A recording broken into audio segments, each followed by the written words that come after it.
Hello everyone, welcome back to another episode of RM Cookbook. Hope you are all well, and today we're going to share with you an exciting recipe of Scottish shortbread. If this is the first time for you in our channel and you like home cooked healthy recipe, then please feel free to subscribe to our channel. This way you can keep up to date with all our recipes as we upload whenever we upload new videos. So without further ado, let me just show you what you need to prepare this exciting and very delicious and easy recipe.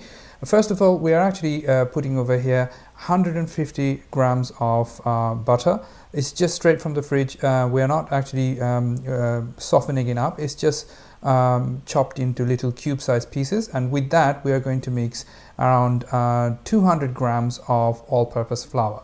So the flour and butter mix together, and we need to mix these two till they become the consistency of breadcrumbs sort of consistency. You will see soon as you keep mixing, you will see that the mixture will become the crumbly sort of mixture.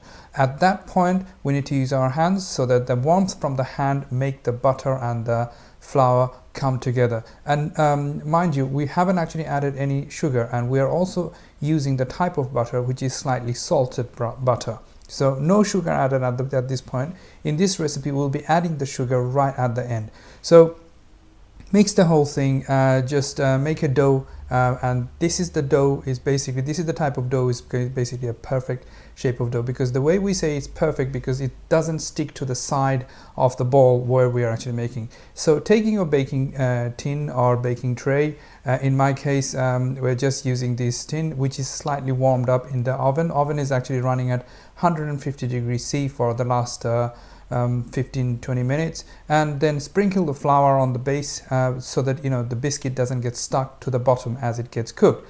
And some people actually use the baking tin, but I'm not going to use rolling pin to spread it out, but I'm just going to use my hand to just spread it out evenly as much as I can. I just like the organic shape or the look which I get out of it, and then use a fork to just make those holes on the surface, and then just at the top just gently cut it into pieces of the size which you want, and then just put it into the oven for 30 to 35 minutes or so, and at 150 degrees C. And then after 30 to 35 minutes later, you will see that your Scottish shortbread are ready. And mind you, as we said that we did not put any kind of sugar into the mixture, this is the time when the biscuit is actually getting cooled. We just sprinkle in some powdered sugar. So here is around 70 to 80 grams of sugar which I just powdered.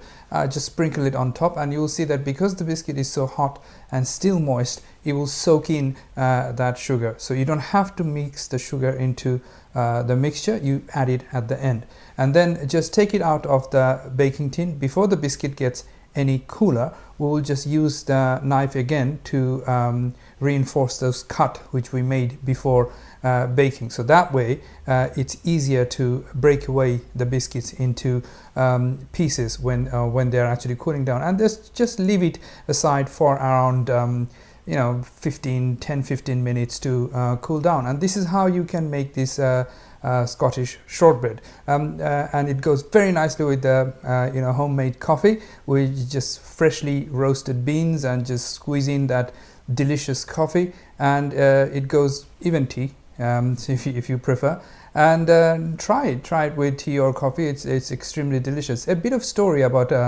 this recipe of Scottish shortbread. It comes from medieval Britain. So it used to be called biscuit bread because the leftover bread they would actually just put it into the oven to make it into a hardened biscuit. So a biscuit, in other words, twice cooked. So over time the yeast was replaced with butter, and it became shortbread. So this is how the Scottish shortbread came into existence. But over here you can see how nice and crumbly it is. The consistency should be, it's very fluffy, it's hard. However, as you put it into your mouth, it would just melt. So hope you give this recipe a try. It's very easy and very quick to make, and it's very delicious. So if you like this recipe, please share it with your friends and family. And thank you again for taking the time to watch this recipe. So till the next time, take care.